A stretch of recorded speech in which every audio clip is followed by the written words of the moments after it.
CZ has decided to plead guilty. Binance seems to have settled with the Department of Justice for a total of $4.3 billion. We could see him going to jail for 18 months. Chad came on his podcast. Rune started pumping, right? It's the podcast then. So if you want to pump your token, you know where to go. People. But Weso is really excited about the new Layer 2 blast. I'm not really excited about it. Excuse me. It's like a chain developed by a labor union. You know, there's people here that are grifting. There's people like BitBoy or Buttboy or whatever his name is, that he's going to come here and he's going to grift and he's going to scam, and the U.S. government doesn't give a shit about him, and they only give a shit about people who are like legitimately doing things like Kraken. Okay, so Solana sucks.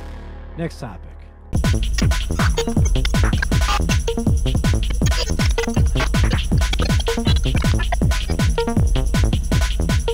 Welcome to the D-Files, the official podcast of Beefy, the multi-chain yield optimizer located on 23 different blockchains, providing you the most competitive yield in all of DeFi.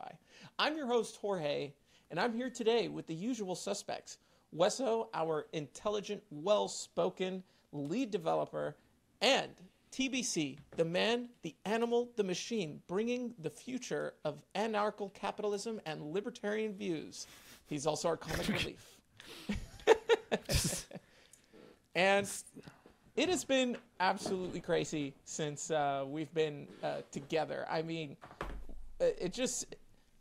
Where do I start? It just seems like since we've chatted, the bull market got even crazier. Lots of crazy ETF news, and then obviously the big news of the day. All right, wait, the bull market got crazy. Are we in a bull market? I was just about to ask. I mean, Weso, right there. Legitimately, Weso single-handedly pushed a bull market for like 2 days. Yeah. And I mean, not 2 days. It was 2 days. Once Bitcoin went over 30,000, the market started reacting to that.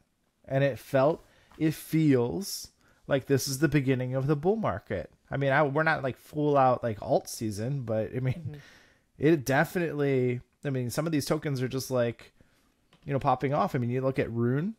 I know we had Chad on, right? Yeah, we did. Follow us for Rune's more up. Developers. What's Rune up? Like 400% or 500% or something? Yeah, like you that? see that? I think when we talked, Chad Wait, came on his so podcast. obvious. Chad came on his podcast. Rune started pumping, right? It's the podcast then. Right? I mean, yeah. Obviously. So you want to pump your token, you know where to go, people. But Rune by the obviously way, has excellent a moment gigantic... to mention, everyone. Nothing here is financial advice. Yeah. Everything here is just an opinion, fun banter, and if you need financial advice or legal advice, you can go to a financial advisor or a lawyer. Yeah, but the facts don't lie. I mean, Chad was on the show. I'm gonna get advised by a lawyer. Pumping. Come on. I mean, there was obviously a correlation between Bitcoin and Rune. So every time like Bitcoin started pumping, Rune started pumping, almost like MicroStrategy. So because of the amount of Bitcoin that's held by Rune, it just felt like it was like sort of like a correlated asset. So you started seeing like Bitcoin pump all the way to 38,000, and then Rune was like, you know, even more accelerated than that, pumping at every time that Bitcoin pumped. Well, not to sound like a Rune shill, I've been bullish on Rune forever, and on my personal YouTube channel, I've been bullish on Rune. I've interviewed Chad twice before. Yep. But I will say the reason for that has to do with I forget what they call it, but essentially, in order for the pools on Rune to function properly, 3 times the Rune must be bonded versus the asset on the other end of the pool. So what does that mean? If there's 1 Bitcoin, there must be 3 times the value of that Bitcoin in Rune. And since most of the liquidity in Thorchain is Bitcoin and Ethereum, basically its price is very correlated with the performance of those particular assets. Now, it is very possible that we could see, say, another major asset, like, say, Solana or something like that, that is in high demand, and that could definitely change Rune's price performance into the future. But it's almost like if you look at all the different assets on Rune and then you see the amount of each asset on there, it's basically almost like an ETF. Because the price reacts to how much of each asset. Try not to say that too loud, all right? You know. Oh, I'm sorry. Is it too loud on my end? Did the lawyers say that it's an ETF? Here we go. Good job, Jorge. Next week, they're going to be taking away Chad in handcuffs. Thanks. Don't say that. Chad is a lovely human being. I love Chad, but man, you can't be talking like that on literally the most powerful podcast in crypto. Yeah, essentially. Maybe But someday. you saw Rune pump, right? Mm-hmm. Then you saw other assets, Sushi, Cake. So you started thinking, okay, maybe there's like a DEX correlation there where like the DEXs started pumping, and then obviously there's probable market manipulation going on when it came to like Sushi, but there was like all of a sudden you saw assets like going up like 30-40% in a day, and that's stuff we haven't really experienced besides like small periods within the bear market. So when everything starts going green, you start to get that feeling that, hey, like, people are starting to flood the system a little bit more with more capital, and we're starting to feel the beginning of the bull market. And I honestly, I think if you look at the amount of influx of capital to crypto in comparison to the last year and a half, it's definitely, and now I think, an uptrend. So yeah, I think it's the beginning of the bull market. Make sure that you post in the show notes a link to Weso talking about his leverage addiction. Okay. What he just said there. Yeah, get the feeling for a little bit of bull. You know what you got to do. Well, nothing makes you feel more alive than just like YOLOing into like a 50x long and then watching every single tick until you get liquidated. Like, that is worth it. It's the exhilaration. It's basically, gambling. Once again, not financial advice. No. This is life advice, people. Go out there. You want to feel alive, you got to risk it all. The advice is, if you want to lose money, go ahead with really high leverage longs in short-term scenarios. Yes. Now, before we dive deeper into the bull market, I think it's important that we talk about the news of the day, possibly the news of the year. But Binance seems to have settled with the Department of Justice for a total of $4.3 billion. CZ has decided to plead guilty and is paying a fine of $50 million. Some people are saying $200 million. And the outcome, we could see him going to jail for 18 months. The particular ramifications being because of the lack of KYC in Binance. That is what the U.S. is accusing him of, and that a large portion of the revenue is coming. I mean, there was more to that case than just that, right? Well, they're claiming that terrorists, human traffickers, and other individuals were able to launder funds through Binance. Yeah, so I mean, that was the chart. It wasn't just like, specifically, hey, you didn't adhere to KYC. It was the fact that there's sanctioned addresses and a whole bunch of people that supposedly were moving money through it, right? Yeah. And he was also, apparently he wasn't following certain international treaties. That was essentially the entire point of the charge. It was pretty big. Apparently it's the biggest financial fine ever given out by the U.S. government. And I mean, it's interesting. It shows how complicated the case was. Yeah. That the U.S. government was like, well, we'll go ahead and settle this for, let's say, $4.3 billion. And it is funny that the meme now is like, because originally when all that stuff came out, CZ posted 4, and then now the charge, or the plea deal is going to be for $4 billion. I wonder if that was the obvious reason. Correlation there. Oh my God. But this is good. I mean, like, it's good to have something like that settled, because it was sort of a drag, right? I mean, Binance is the largest centralized exchange institution, I think, beyond maybe Coinbase. I'm not sure Right. which one of those is actually larger, but I mean, Binance is huge internationally, and in order to get like that case sort of settled, I think was sort of something that needed to happen in order for, I think, even ETFs to sort of get done. So I think it's good overall that it's done and over with. And I think the fact that they are letting Binance continue to operate is also surprising, like that was part of the deal. But yeah, interesting stuff. I mean, I think the reason they went with that particular choice of actions is because we saw what happened with FTX when they collapsed and when people started panicking, and I think they went this route and charged a particular amount and fined and asked CZ to step down because, I mean, I think the logic was it wouldn't look good if we came in saying we're going to protect people and then suddenly the largest exchange with consumers that we're potentially trying to protect, would collapse as well. So I think as far as things are concerned, I think if the U.S. has to absolutely go after the guy or after the exchange, I think this was the best way to handle it without having tons of people globally be affected. After all, Binance is the world's largest exchange. And you also mentioned the ETF. So interestingly enough, there's this tweet from Travis Kilng that I'd like to share.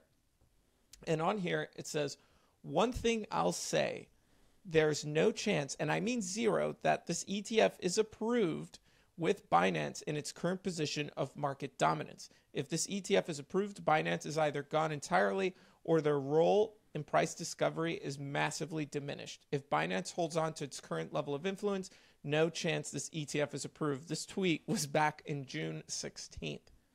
So there's also a lot of chatter on Twitter. Well, I mean, really, is it theories that there's potential that BlackRock already knew about this prior to the application of their ETF. Yeah, but just because I mean, CZ's stepping down and resigning, right? And they already announced a new CEO. It doesn't sound like. I mean, I don't think there's any reason to think that Binance is going to dramatically lose international market share. Mm-hmm. So I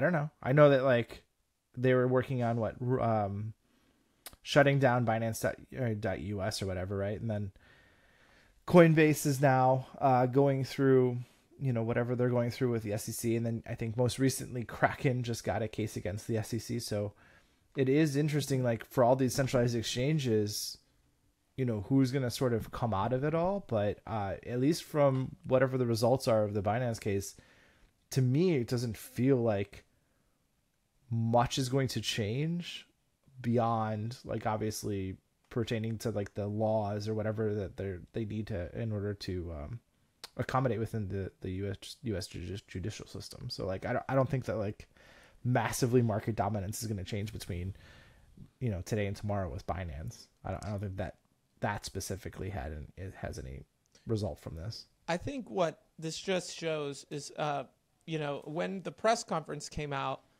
from all the different government officials from you mean that like the 70-80-year-old bodies that they dragged out and put in front of everybody that showcased exactly what's wrong with government, that you have everybody who's like near their deathbed basically making all of the decisions for the mass majority? Well, the thing that I took away from it is that they kept saying, that the first thing, here was one thing that I thought was good. I think Janet was picking her nose too. She also kept calling Binance Binance. So yeah, which means that it just feels like I don't know. they still don't know anything about crypto. Well, it's almost like they're just like fed information, and they just have to go up there and deliver it. I think you might be right, and I think one thing that I noticed when they kept speaking is they kept like referring to crypto and they didn't outright say all crypto is bad. There was no indication in the language that they had an issue with crypto itself. The deputy attorney general, I think, probably was the most well-spoken of everyone. Her name is Lisa Monaco. Hold on, let me Google this lady. But the big thing she said was that here it is. So she's the deputy attorney general, and when she was speaking, one thing that I thought was very big that a lot of them kind of honed in on is that if you're trying to conduct illicit finance, that they don't care what technology you're using. The implication here being that I think that, but they've been saying that forever. I mean, that's just but what I think they're honing in on here is that crypto's not going to go away.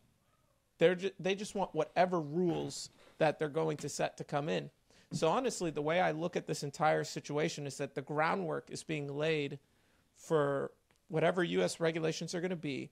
And I think with BlackRock's ETF the incoming approval, and also an ETH ETF, which I guess we could talk about, is it seems to me that the U.S. is going to have a lot of influence in the crypto space really soon. And they're getting very prepared for this new mass of liquidity that's going to come in from institutional buyers.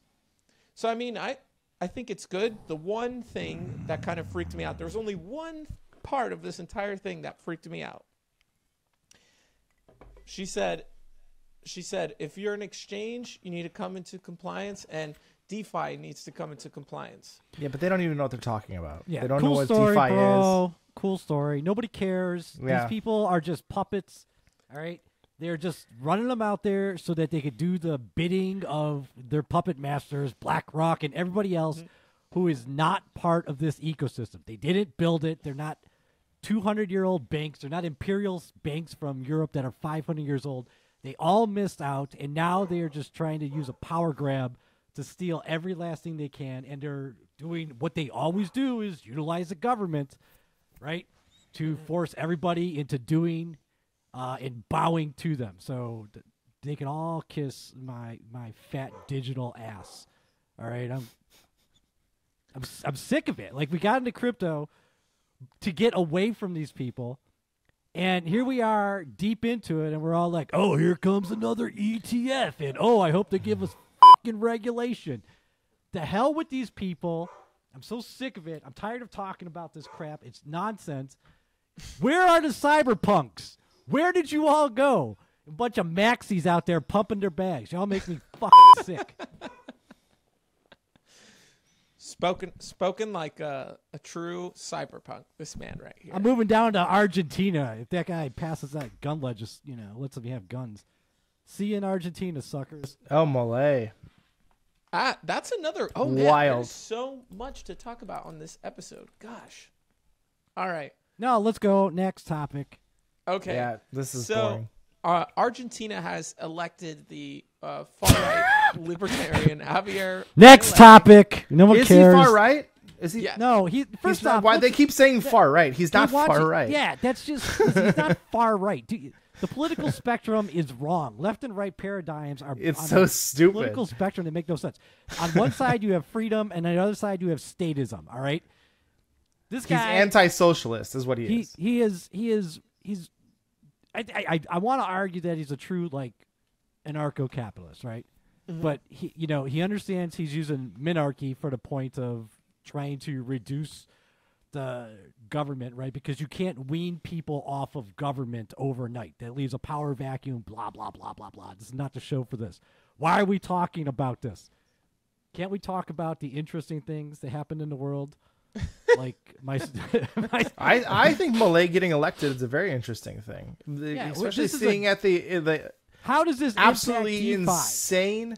I think it will, because Argentina, like basically cryptocurrency is was designed for Argentina. I mean, the amount of inflation those problems in South America. I mean, that's the purpose of DAI, right? That's like everything about having a stable coin that they can actually use to trade. And yeah, like imagine if you're an Argentinian. That was like originally like Reserve's plan is like, we're going to create a token that we can utilize for that. And then of course we all got away from that. And then, we have to worry I don't about think that's necessarily true. Well, I really think, Yeah, We're sitting no, I here, don't we think it's like, nonstop. You scroll through any feed. Who's like, oh, we're making the world great again with DeFi? Nah, we're all just pumping our bags. No, man. I think that there's definitely two factions. No, I still think there's a lot of people potential here. with DeFi. Like fast there's- finality, everybody getting to use the same financial tools. Like if you're in Wall Street, because you have a certain credit score and an amount of money and all this other stuff, you can get access to like much better, less risky financial tools. But in DeFi, everybody can get the same loan terms. Everybody can get the same yield terms. Everybody can share like the same risk as anyone else, which I think is pretty cool. Obviously, there's aspects we can't control. But yeah, I think DeFi has a lot of elements that in an anarchical capital world, could be really fruitful and beneficial for everyone. I mean, people are freaking out about like 5% yield on U.S. bonds. DeFi has had 5% yields on USDC and USDT for God knows how long. I mean, you know what I used to get on welcome to the drugs party. and hoes? Yeah. But I honestly believe that in every phase of the market so far that we've gone through with Bitcoin, there's always been speculators and there's always been grifters. And you're always going to have that. There's no way to eliminate that, right? There's people that are going to come in and they're only here to make their It's called government. multi-million-dollar APY and be able to like 100x and become a millionaire. Like, I mean, that's why some people come into the system. And then, there's people here that are grifting. There's people like BitBoy or Buttboy or whatever his name is, that he's going to come here and he's going to grift and he's going to scam. And the U.S. government doesn't give a shit about him. And they only give a shit about people who are like legitimately doing things like Kraken. But whatever, Buttboy's out there and he's, by the way, and he's grifting. Ever see, and those people are going to exist, man. These people are going to be here and they're going to try to grift as much as they possibly can. You can't eliminate that. But there is a good amount of us that are building better financial tooling for the future. And so I think that there's factions in each of the categories, and there's no way to, with a massive growth comes speculation and people are going to become millionaires overnight. We're in an industry that's still, in its infancy, and, it's going to have tremendous growth, and with tremendous growth becomes, an ability to make life-changing money. And so that's why some people just come into the system just for that. And they don't care about the fact that we're changing, global economics or the global financial system. All right, Uncle Ben. Right. Thanks for that. You're the one who's talking about it. Did you I don't even know what you're talking about. The two of you are boring the crap out of me. Did you ever see Kraken's gigantic binders that they had to put together for their application to become a bank? Did you ever see that? Like, post it up on the screen right now. Application to become a bank. Wow, such a large binder. That's a huge bind. But that's like, okay, next topic. Okay, wait, before we leave the Javier Milie stuff, what I really am excited about is not so much like all of his positions, but it's his take on economics. They've basically been doing this Peronism stuff, this like huge amounts of spending and injecting like money throughout the economy like crazy for such a long time. And it's going to be very interesting to see the absolute total opposite come in. It'll be the like, this is more than like what Nayib Bukele, ever did. This is like if this guy can accomplish eliminating the central bank, dollarizing the economy, and somehow implementing Bitcoin and crypto into the actual economy, that'll be the real test for potentially anarcho-capitalism or a more anarchical capital market or a more capitalist plane, and seeing which economy performs well. Because Argentina is not like any country. Like, they literally are self-efficient. They produce more than enough meat for the entire country, more than enough milk. They have all the land, all the resources you could possibly want. Yeah, they were destroyed by socialism. Exactly. So it's going to be really fascinating. And on that note, I suppose we shall go into the next topic. So, I wanted to get your thoughts, Weso. I've done a lot of research recently, and I noticed that on this show, we have kind of made fun of Solana quite a bit. But with the performance, I couldn't help but do some deep diving into Solana itself to see what the hubbub is all about. So here we go. So the first thing. What'd you find? So the first thing I wanted to point out is that according to DeFi Llama, its TVL is growing at the fastest rate this year. They've gone from 300 million to close to 500 million, which I know in the grand scheme of things. Tremendous. No, but that is tremendous for this term. You know How much of I mean? that is just soul pumping? And then Most of it, probably. Yeah, okay, go ahead. And then another thing about it, too, that I wanted to mention is that the active wallet addresses are almost exactly about to be the same as they were in the last bull market. Scam. Okay, next. Wow. Harsh. Okay. And then the next thing, which I think is the real potential for Solana during my research, is, have you guys heard of Neon? Yes, the EVM. Is the implementation of the EVM on top. If they can accomplish the finality and super fast transaction speeds and all of that, I think that could be a lot of potential. And currently the Neon token, which is up 6x at the moment at the time of shooting. And there aren't any influencers talking about it, but I do think that there might be more to Solana than I think we've given it credit for. I mean, it's definitely shut down a few times. It's a fairly new chain, but there seems to be a lot of building on it. And at Breakpoint, they had Visa. Solana works as many days of the week as Chick-fil-A.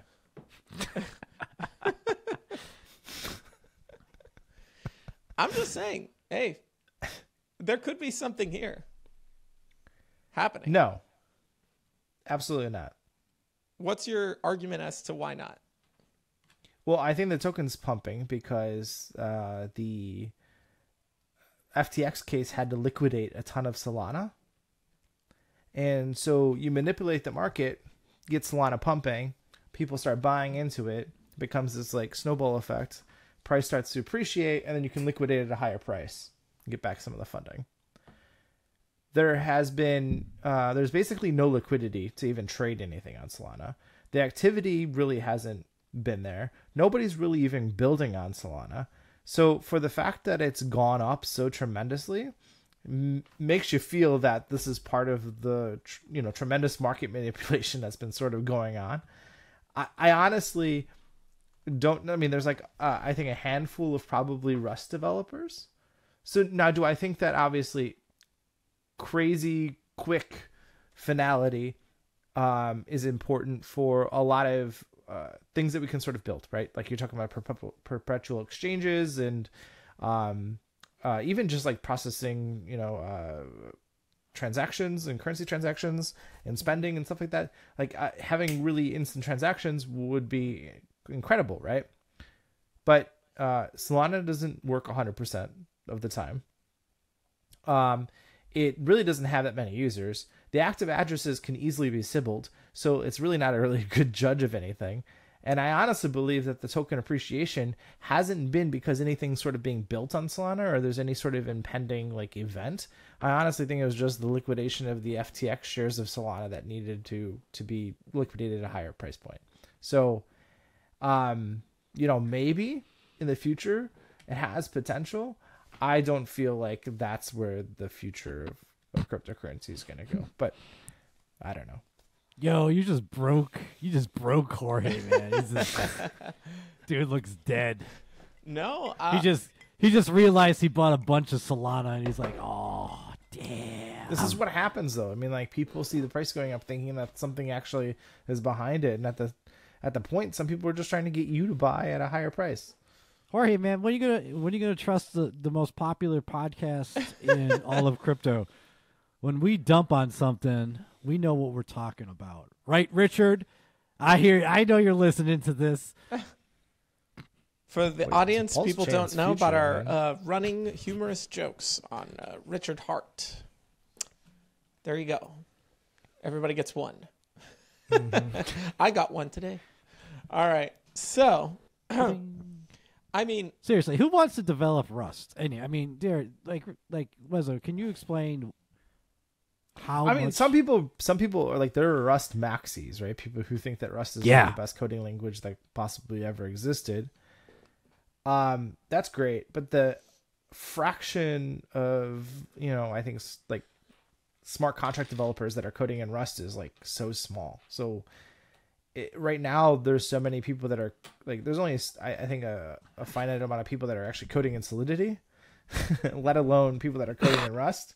So you have to have people that understand the blockchain, that know Rust, and those have to be your developers. And right now it's like 5 people, and and they got to know it well enough to make it secure, right? I mean, like, yeah, because if it's not secure, what's... And there's actually a lack of transparency when it comes to like the Solana programs. Like, it's not like it is on the EVM side, where essentially you see the contracts and you can verify everything. A lot of the Solana programs are closed source, and it's just not a lot of things I just don't like about it, to be honest. But hey, good for them. People who are building on Solana, keep going for it. I don't really see the users there. There's not really a whole lot of people talking about all the cool apps that are being developed on Solana that aren't being developed on EVM side. So,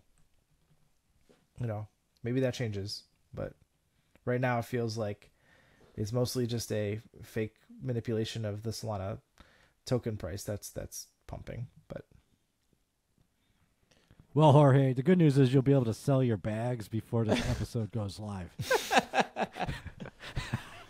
I don't know. I obviously I'm not a tech wizard on the show, but I don't know. Some of the stuff at Breakpoint, hey, Jorge, looked pretty good to me. Have you ever done anything on Solana? No, I don't think so. No, I haven't. No. Have you ever done anything on Ethereum? Yes. Okay. Until I went to a layer 2. Okay. Then so I'd even never now, do anything on Ethereum again. Have you ever done anything on a Solana layer 2? Or There EVM is no layer? Solana layer 2. Is there a Solana EVM layer? Well, it just started. So No, Neon's been around. it says here that there's all the TVL has basically been the past few months. Like looking at DeFi Llama, it's jumped since From what, like 1 million to 2 basically million? Or? basically from 50,000 to 50,000 USD to 316,000. So it looks like it's Just got 316,000? That's it right now. $316,000. So it's very fresh. Yeah. All the TVL has come in basically. Bro, within this month. like Hold that's on, not hold on. I'm that's not checking. TVL. I'm checking. That's one guy. That's one guy. That could be one One guy. guy with his bag. Yes. I know people who can like basically just move their funds over to Neon, and like all of a sudden they have 4 times the TVL than they like that is nothing. Like $316,000 is a dead chain. It is absolutely dead. I will say all of it did come in recently. How much? So wait, something wait, could wait, be wait, going wait, on there. wait. How much did you say? $316,000. Dude, so you did you was no, get the hell out of here. That can't be true. Is that really all the TVL they have? Oh damn, dude, Jesus. That's what it says here. $316,000. Very little, but it's all come my recently. 389,000. Oh, Bro, okay. bro. Oh, 389? That's Just not released a that.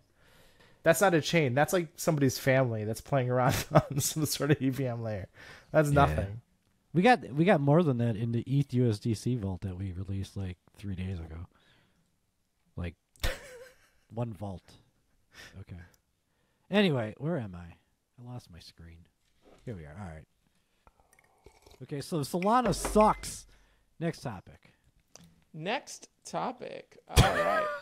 So, Weso is really excited about the new Layer 2 blur No blast. made by Blast. Blast, sorry. From I'm Blur's not really excited founder, about it. excuse me. And so Weso wanted to give his wisdom and thoughts and feelings about Blast. All right, Jorge, I'm going to describe this to you in a scenario, okay? So you're going to be the user in this scenario. I'm creating a new layer 2.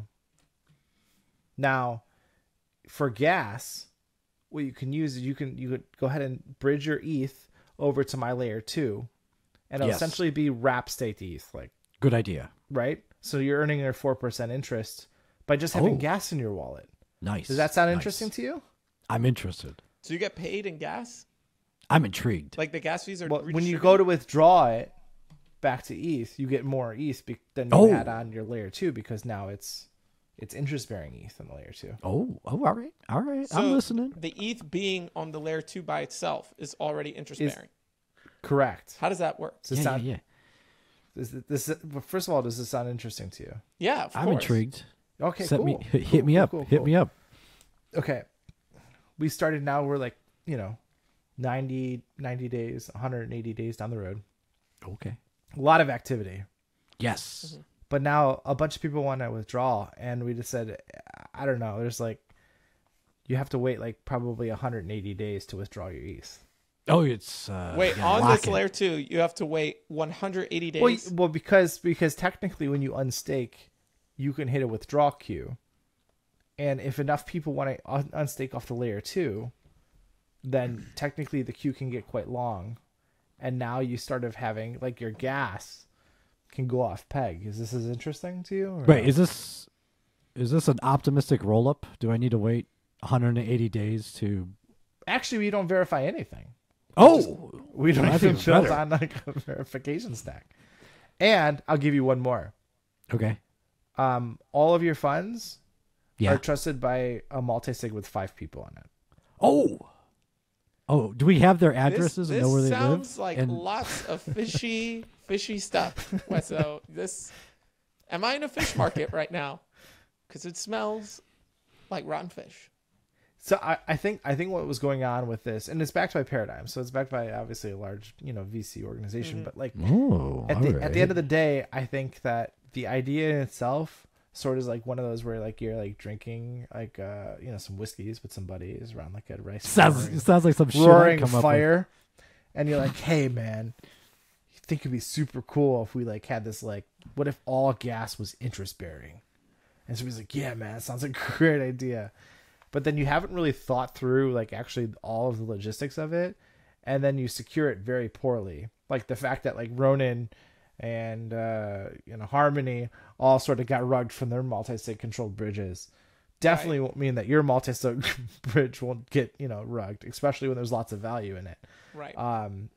So I think that from those aspects of lack of security precautions, the fact that you can have this depeg because of the withdrawal queue, to me it's not as attractive as I thought. Well, I mean, here's what I'm confused about, because isn't the point of a gas fee so that way, you basically have to pay for each transaction, and then if you want to get your transaction done faster, you can pay a little more and speed up the transaction. Like, if you're getting paid, to do the transaction. Yeah, but the chain itself is staked the ETH. Oh, I see. So it's redistributing the awards of their stake. The interest, yeah. Essentially, you're just earning the interest as you're participating within the ecosystem.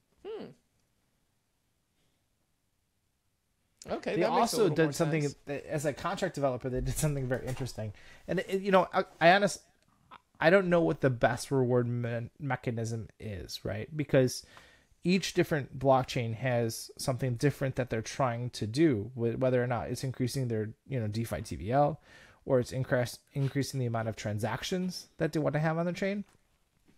Blur is saying, hey, like, the more gas your contracts consume, the more money you make, because we'll pay you back a percentage of the gas costs that your contracts basically consume back to you as a developer. Does that mean you're incentivized to not write efficient code? Yeah, exactly. So like the more you want to write like basically the highest gas costing code you could possibly do, because you get paid a portion of that back to you as a developer. So it's like optimizing. This is like backwards. It's like a chain developed by a labor union. So I mean, there's ideas in all of these things that they're trying to do. I just think that it seems to be they're all just not bad really ideas thought out. Yeah, correct. correctly. Got that? But hey, last chain, you suck. Maybe like people build on this and say, hey, like these are the issues that they sort of have, and this is how we resolve it and push it forward. I mean, I guess that's sort of how innovation happens, right? You come up with an original idea, and then it's not the best, and then somebody improves upon it, and it becomes much better. So maybe that's where it goes from here. But I'd say, at least on the face of it, don't look that great. But yeah, crypto Twitter was not too friendly about it. You should really read the comments below the announcements. They're very colorful. It just seems so fishy to me, this whole thing. Well, I hate minimal security, like, effort, right? Like, if you're going to, like, you talk hundreds of millions of dollars can be bridged to your chain, and you're going to secure it by some stupid-ass 5-person multi-sig is the dumbest thing I've ever seen. Like, people need to take security more seriously in everything that they do, and I'm just tired. I'm tired of going through protocol after protocols contracts, seeing, like, EOAs control upgradable contracts that control tens of millions of dollars. Like it just doesn't make any sense to me. Like, we're never going to progress if we continue to do this thing, these things and continue to have these attack vectors. I don't understand it, but there's a lot of developers and people that come from different industries and they're not familiar with Web3 or blockchain. And so they develop as they develop in a different world. Mm-hmm. And then they come here and they just don't have the same sort of security mindset. Or they don't give a shit. That's probably they don't give a shit. It's about make my money, get out of here. Yeah, and it's like, hey, like I want to have as much control and I want to be able to act quickly, and they don't really give a shit about security. Bro, dude, seriously, man, if I wake up in the middle of the night, I gotta change something. I can't wait for a time lock. What are you, out of your mind? Come on, stop that. Well, I'm just wondering right here. I mean, it's interesting that we still have so many more layer 2s being. You know how hard it is to rug when you have a time lock? It's pretty hard, yeah. Yeah, of course. Incredibly difficult. But where I was getting at is, do we actually have an example of that? I wonder if anybody's actually rugged through a time lock. Post it in the comments below. I can't think of it one off the top of my head. If you're a hacker or scammy guy and you've been able to rug the time lock, please let us know. Try to hack this wallet right now. Jorge, post your wallet. Well, I'm just saying, like, it just is like, right, think right about it, like, you like submit, hey, rug everybody's money, and then you have to wait like a whole day. Yeah. And everybody just withdraws everything. It's not exactly the best scam, but it could happen. I mean, you could. People don't pay attention to their stuff, so I'm sure it could happen. Not everybody's watching. Don't seem like Crypto X nonstop. Yeah. Some people got a life to live. That's why you use Beefy. Mm-hmm. There we go. The plug is in. Next topic. Well, no. I actually have an interesting question for Weso. So there's so many different ETH layer 2s. What do you think exactly is going to happen? Do you think that it's so much fragmented liquidity? Do you think there's going to be one ETH layer 2, several ETH layer 2s that are going to like keep this whole thing afloat? Like, I'm just curious on your thoughts. Are you talking like short term or long term? Yeah, I think there's a big difference there. Long term. Long term. Long term, Ethereum always wins. I mean, I don't know. Yeah, it does. But I think at a certain point, like as Ethereum's price starts to increase in the amount of transactions, like it's going to be almost like you can't do anything on it. Like you can't do DeFi on it. Like it just won't happen. It'll be too expensive. So I think it's going to have to be a solution where essentially it's a settlement layer, and we have to settle all the transactions, just sort of like Optimism and the rollups sort of do. It just kind of records all the data from the underlying chains on Ethereum itself, and whether or not it's going to be one or it's going to be multiple, definitely in the short term, it's multiple. I think that you're seeing, we'll probably have like a layer 2 season, right? Like you have right now, like the optimistic roll up layer 2s. You have OP base, You have layer 2s like Arbitrum. You have now the ZK rollups, which are going to be like, I think it's like Linea and Mantle and ZK Sync and ZK AVM. So, I think especially over the next few years, we'll probably see this explosion of layer 2 ZK rollups type season going on, right? Where each of them will have their own independent token, drive, liquidity, TVL. Whether they survive or not, I mean, most of them probably won't. It's whoever figures out the incentives. Right? I mean, like Jorge's right though. Like fragmented liquidity is not great. Like fragmented, even like, DeFi infrastructure is not great.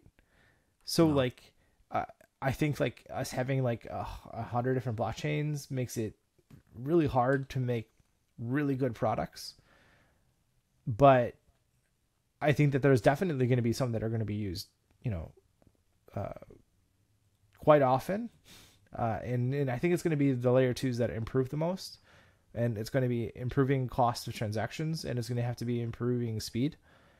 But I like, have you used Arbitrum lately? Because like pretty much like every time you like go there and you do a transaction, it's like instant finality. Yeah, it's like true. I've used. I mean, I love it quite a bit.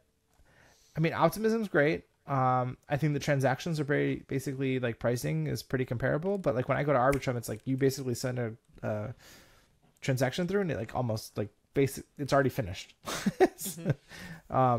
Now Arbitrum's had trouble when like the whole Arbitrum token launched, and they had a huge volume. So it's like, hey, like if we ever become to a point where, we 100x the users on these chains in volume, like how do they sort of react to that, right?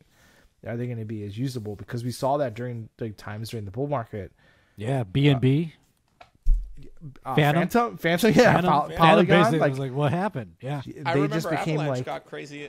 Like, and become incredibly like hard to $20 a transaction for a little bit. Yeah, It was expensive. They couldn't really it was hard to get transactions through. Like, so it's like, how do they scale to the users? Because when you have no users, everybody's fine, right? Like everybody can handle that. Do you think that Ethereum's technology over its roadmap will ever be sufficient enough, or will there always have to constantly be layer 2s? And as a follow-up question, I was going to ask you, because I forgot I was using the optimistic rollup so much. I forgot about the ZK technology. And I recall once you mentioned, or I believe maybe it was someone else, but I believe you mentioned that the writing code on the ZK chains was presenting some challenges as well. I was hoping you could elaborate on some of these things. Sorry, I know that was like a big blast question.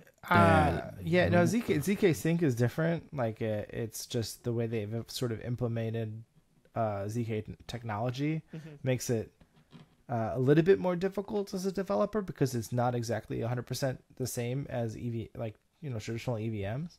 But there are a lot of like now ZK EVM rollups that essentially they're very much similar to writing code on normal EVMs, and from that standpoint, like you can pretty much port your dApp to like anywhere. Like you can port it to whatever the ZK chain is. I think that there's an incredible growth that can still happen within ZK technology.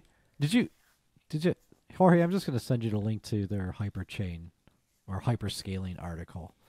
And if you're really interested, you can read that and see what really is possible, or at least what they're planning on doing, because it's beyond me and you, and it might be even beyond Weso at this point, because that stuff is way down the rabbit hole of what is really possible with that chain. The link will be in the show notes. Yeah. There you go. But yeah, no, I think that like honestly, at least in the near future, ZK is going to be where the momentum is going to be. So you think the shortish term, we're going to see some momentum move from, or maybe even liquidity move from like a lot of these optimistic chains or optimistic rollups into the ZK world? Liquidity is very incentive based, right? Like, there's just a lot of, right now there's still, OP grants. There's the Arbitrum grants that they're doing. I think that some of the ZK chains are planning probably to do airdrops, and so that'll incentivize liquidity once they have a token. Mm-hmm. So that's where I think we'll see actually like DeFi liquidity sort of move. But DeFi liquidity is tough because it's like it doesn't really matter how good the technology actually is. It's a really incentive based. Now whether or not you can build really powerful applications is based upon the technology, and so I think that could be where it happens, is that there becomes a blockchain that you can just build incredibly useful tooling because of the quickness, the speed, the privacy, all of that. And so I think ZK is probably the solution for that. But in the near term, the near term, it's going to be based upon, essentially incentives. So yeah, whoever does the airdrop is it, but like the future technology is going to be based on the real world and what real world companies want to develop on an actual blockchain, and what can they develop on it? Wasn't Citigroup building something on Avalanche? Yeah, well, that's why Avalanche is now up to like $22 or whatever, because now you have these real world companies that are building things upon different blockchains. I mean, Avalanche is definitely not a layer 2. It's like its own different consensus mechanism. So they're tokenizing assets on there, basically. Like they're starting to mess around. And then I believe they're doing something with JP Morgan as well. Avalanche, Onyx. Let me see if I find that. So there's definitely I think Onyx, the maxis, all the maxis for all the different chains will tell you that there's no other solution besides the chain that they're a maxi of. But I think that there's obviously solutions out there, right? That could still in the end, it doesn't 100% matter about the technology. Over time, what we've seen is that lesser technologies have come forward and been the go-to technology because of partnerships, because of their business development, because of their go-to-market strategy.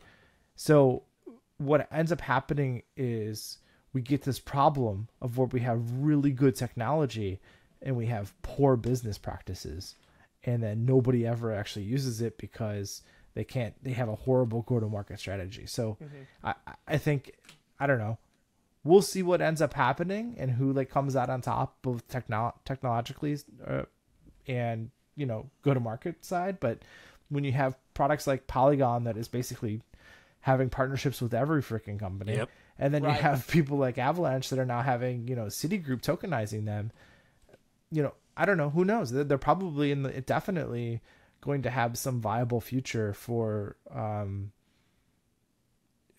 something. I mean, it's definitely going to happen. No, I'm a big believer in the multi-chain thesis, 100%. And I think there's a naivete too in maxis, in being a maxi, just because, especially in the world of blockchain, it's just how things work in the real world. Everything is moving so damn fast, crazy fast. I remember when I was making money left and right on Harmony for a while. I was just like, man, what the hell? Bam, bam, bam, bam, bam. It was just like one project after another. Wait, you were a Harmony maxi? Harmony not maxi, right here. Not maxi, but just total a bull. Harmony. No, I was we were a bull, talking about maxi, and you're saying, and I love the Harmony. And I got eaten alive. Harmony, Cardano, XRP. All of the futures of finance. This man, Jorge, is the man. This guy's made more money in crypto than any of you in the audience. I've done pretty decently, I will say. Oh, let me ask you this. Has Keela been on your yacht yet? No, I'm not at that level. We miss Keela. He's in a lovely trip in Dubai, getting a tan. He's probably got 3 buttons Jorge's down while he's wallet out in the there. show notes. Yeah. If you could hack it, all right, it's all yours. But no, I do believe that there's a multi-chain thesis, and I just think that the technology is advancing so fast, and we're finding out different issues as we go along. You know what I mean? And there's probably going to be more to things than just all the transactions. Transaction speed and all this other stuff. But there's definitely going to be more than one chain, and I think that actually applications need to be able to move and port themselves to different layers. And I don't know, like, I know I was just crapping on Solana like 2 minutes ago. I mean, it's very possible that there's another language besides like everything having to be EVM. That's going to be like a scaling solution. But at this point, at least the developers, the technology is all EVM related. Right. And there's like basically the only thing else that's out there is maybe like the Cosmos ecosystem and then like Solana. So I think it'll be interesting to see, because I think Cosmos has really done a good job of showing that their technology is phenomenal. I don't know how they'll be able to accrue value on the token. For those of you that want to learn more about Cosmos, you should follow Crypto Cito. I think he's German, and he just does an amazing job explaining everything going on in Cosmos. I just can't keep up. So for those of you that want to learn about is that a paid shill, or is that No, he's like, he organizes like all the Cosmos meetups and stuff like that. He's a very respectable guy. Yeah. Like not a shill, into the tech. Did you give him a skipper's cap for your yacht? What's going on? You know, I there? love the fact that you guys are telling me that. It just encourages me more and more to work hard. But I mean, hey, the chains on Cosmos are fast as can be. They're really easy to use. The wallet setup, like the wallet that I use for that ecosystem as well, it's just all very easy. It's all very intuitive, and there's a lot of unique projects going on in there as well. So I mean, at the end of the day, my whole thought is that, like, especially Beefy as a product, when people ask us, hey, we're going to go somewhere else besides EVM, I say, yeah, if there's users. No, that's fair answer. A lot of these chain, like these technologies, there's just no users. The only thing that had users beyond EVM in the last bull run was Solana. Like, literally. But a lot of that was propped up because of FTX, and there was a whole lot of correlation between all of Sam coins and Solana, and so they had the users. And then once FTX sort of went away, then everything sort of fled out of there, and the users just aren't there anymore. So now it's just EVM. Anybody who's going to come here and shill a different one that says that, hey, there's tons of users on this, there's not that many users. And so I think we'll have to see one of these sort of take the charge, whether it becomes usability, reasons to build there, they start getting developer talent, like, what's going to happen that's going to bring users to your chain, and then you'll start seeing people, want to start, building there more and more and more. But right now, even Cosmos, it's like, their EVM networks, like I think there's like Kronos and Canto, which I think Canto is actually now moving to, ZK EVM. What's it called? There was another one they had there that was really cool for a little while, but I don't know. I haven't checked on it in a while. It was Evmos, that it was supposed to be. Yeah, but was anything even on there? I don't even know. But it was supposed, at the time when it launched, it was technically the fastest implementation of the EVM at the time. Obviously, that a lot has changed since then. But Evmos has $4.6 million of TVL. That's height, like, it had 15 million. That's like just one of Jorge's bags. I never bought. When it launched, I was going through a very saying, conservative time. Last year, I mean, basically, beginning of this year and last year, I was very conservative on my choice. I basically only bought things that I understood. I was being a degen prior to that, like being more speculative. So if I can understand the chain well enough, and if I could see a gateway for mass adoption, then that's kind of what I go for, because I don't really have as much time to dig into small altcoins as often as I used to. So, like, Solana, am I doing anything on it? Have I? Last cycle, I bought it just because there was so much speculation the price was going up, and I did well. I did great on Solana. I did great on Luna too, and I never used it. I just bought it because I saw the narrative, and I sold out of it. And people can do that in crypto. This cycle, that's what we're talking about with speculators. Yeah, like they're going to come. They're going to come in and they're going to go. Trade. But I will say, like, at least watching Breakpoint, or at least some of it, I was was pretty impressed with the representation they had. And I mean, AWS wasn't a big deal to me, but having like, you know, representatives from Google, Visa, I'm sure they're also like talking to Ethereum, Avalanche, and all these other groups as well, you know.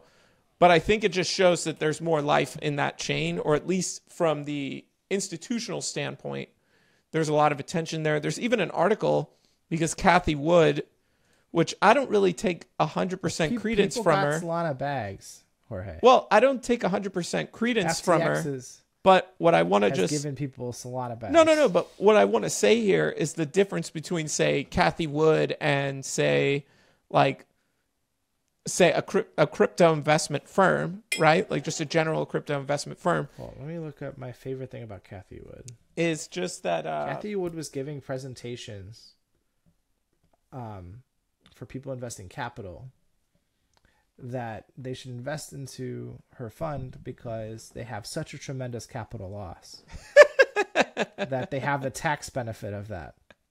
Who the hell is Cathie Wood? What has this show become? Oh my God, I don't. ARK Investments. Yeah. Oh, But the only Christ's reason sake. I bring her up is because she's in the I'll room. fire both of you. Jesus. The only reason I brought her up is because she's in the room with a lot of these institutional people. So she kind of gives a little is an insight institutional into person. what they're thinking. It doesn't necessarily pan out.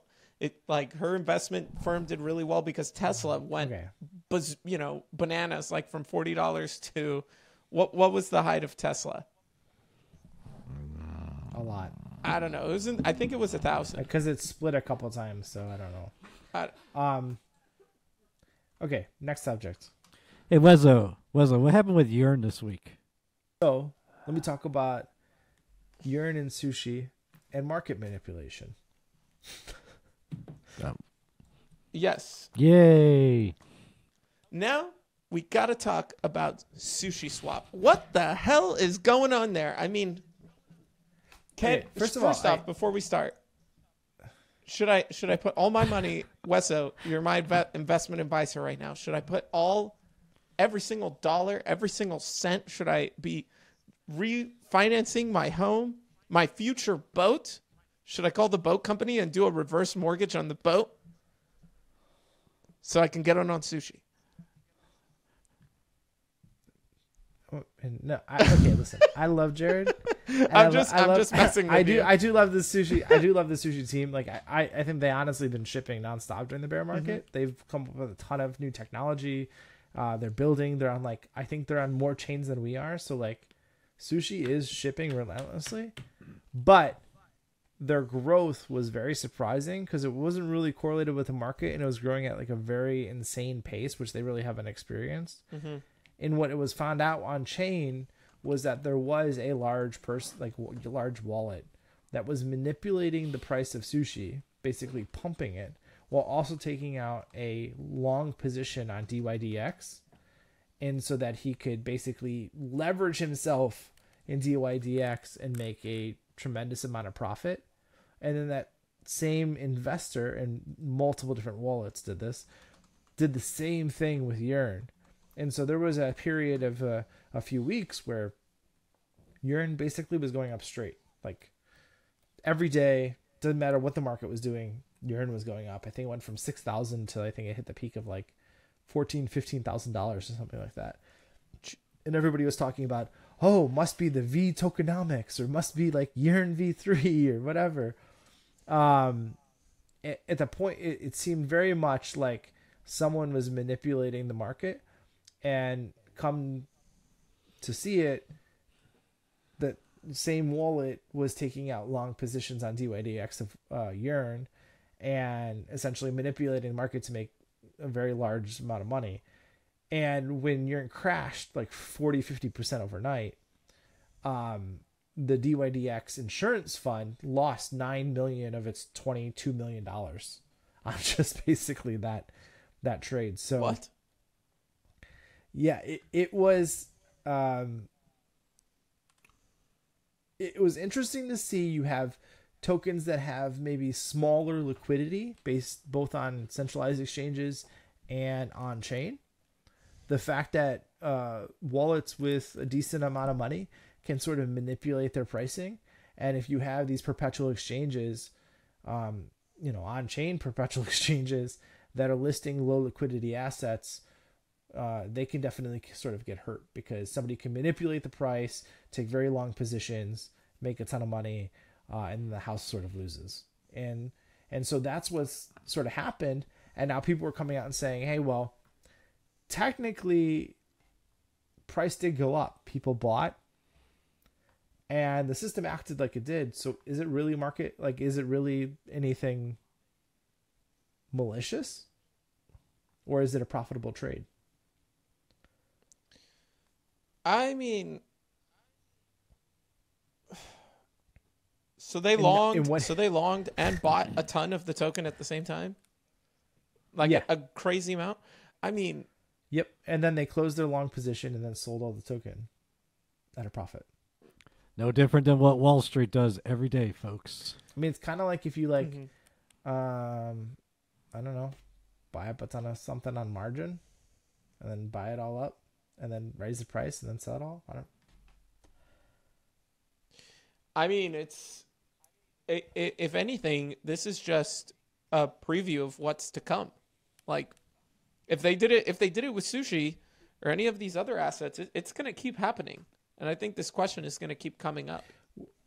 Let's go bull market, baby. It can. I'm going to cash out at the top every time. But technically, it can only happen if you have low liquidity markets that are able to be manipulated with a certain amount of money. Because like at some point, it becomes financially attainable. Like you can't manipulate the market because there's so much liquidity, and it would take so much money in order to move price that much. But with these markets that have like lower liquidity, it doesn't take as much money to, get tremendous price increases. That, and it was at the same time where you sort of have the or like the wind in your favor, right? Because you can start pumping the price and then people see the increase and people start buying into that. And then every time it sort of dips, you just keep pumping it back up again, right? And then people think that it just never is going to stop dipping. And now you have basically the whole market buying it up thinking it's the future of finance. And then you just rug pull it all. And I think like, I mean, it is a pretty much classic pump and dump type thing that we've seen, especially with low liquidity tokens on centralized exchanges. That happens all the time. But, to see it happen and play out and then, kind of wreck perpetual exchange. And then for the CEO of the perpetual exchange to come out and basically go, we're going to go and, get the government involved. It's like, okay, well, you're sitting here on one side saying that, we have no tie to the contracts or we're a completely different entity than, right. Everything that we put out there in the system. But when that system that you put out there all of a sudden has an error and somebody manipulates it, now you're going to go to the, justice system in order to take care of it. I don't know. It's just, to me, it's like you can't have both sides of it. Yeah, you can't. You either need to be the cyberpunk, or you're just the TradFi guy, and someone that responds that way is a TradFi guy. I have a boo boo. Yeah, I mean, I have a boo boo. I need a Band-Aid. But this isn't just like an issue with crypto markets. Like, I mean, we've seen this GameStop essentially.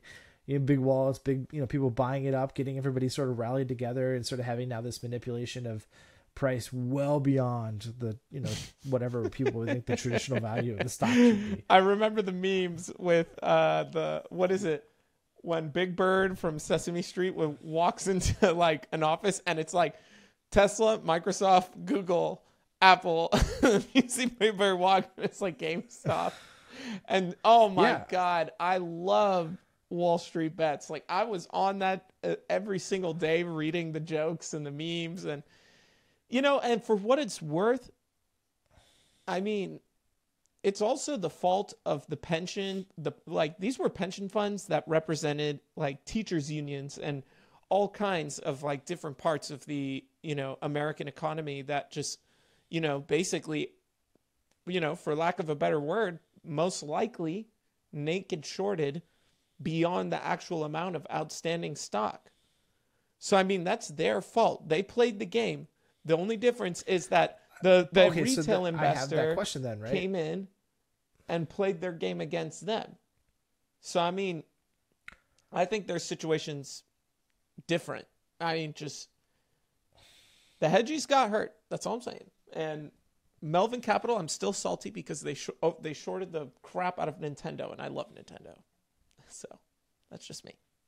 Yeah, I'm saying that this happens in traditional markets as well, and you see it happen here. Like for Dydx, it's the fault of their system. Should those markets have even been in place on their exchange? Like, should they have had better security measures on what was capable to happen? And so they should be back. I think their reaction should be, hey, good game, well played. We're going to go back and make adjustments to our system to make sure that this can't happen again. You're right. Instead of coming out furiously saying, hey, we're going to go after whoever did this. Like, it obviously, that attack was out there and you need to fix it as a vulnerability. So, yeah. I mean, if anything, if people are making decentralized perpetual exchanges, then they should just, at least in the beginning, start off with like higher liquidity assets. Like anything below the top. It's just like lending markets. Like if you don't have enough liquidity on chain in order to liquidate lending markets, you can get in a very dicey positions. People could take out very, very large loans that can never be liquidated because essentially you can never get the amount of capital back in order to even liquidate them because there's just not enough liquidity on chain. So I think perpetual exchanges, lending protocols, they have to be very careful about the collateral that they list. And they have to make sure that hey, there can't be some sort of mechanism to manipulate the market and completely wreck the protocol. But I guess that's why they have the insurance fund, right? Now it's drained $9 million. Went to somebody else. House lost their money. That is sad, but yeah. Is it? Well, no, not really. I guess you're right. Not really. Thanks, Weso. I almost grabbed a box of tissue papers. But, I mean, did the users get hurt? No. So it was only the protocol. I mean, maybe the people who are investing in I don't know, did the Dydx token itself have an issue? Probably. Let's look at the CoinGecko chart. I can tell you that the other perpetual exchanges started pumping, thinking that they're sort of going to get market share. Interesting. I mean, 90% of that volume is just you, Weso. Listen, I'm good for a good night of longing shit coins. It's fun. They move very quickly. You can make a ton of money. You can lose a ton of money. It's exhilarating. It's fun. Yeah, we just need a Marlboro cigarettes commercial for you, Weso, talking about leverage. Taking on leverage is fun. Look at your dad loves it. Why don't you take leverage, Timmy? I mean, doing any of those, it's not traditional investments, right? You're not going in saying, hey, I'm going to 50 long ether because I believe in the long-term, idea of having ethereum. It just doesn't make no, the price action is going to, continue to destroy you in any sense of the world. I mean, everything moves up and down according to, whatever the news of the day is. So you're never going to, make long-term investments with, that kind of leverage. So it's all just gambling at this point. All right. And hey, for everyone watching, thank you so much for coming on to the D-Files. I know this could be a crazy time with everything going on with Binance. Stay safe. Do whatever you got to do to protect yourself. And we hope to see you again. And don't forget to check out Beefy, the multi-chain yield optimizer, located on 23 different blockchains, providing the most competitive yield in all of DeFi. Thank you guys for watching.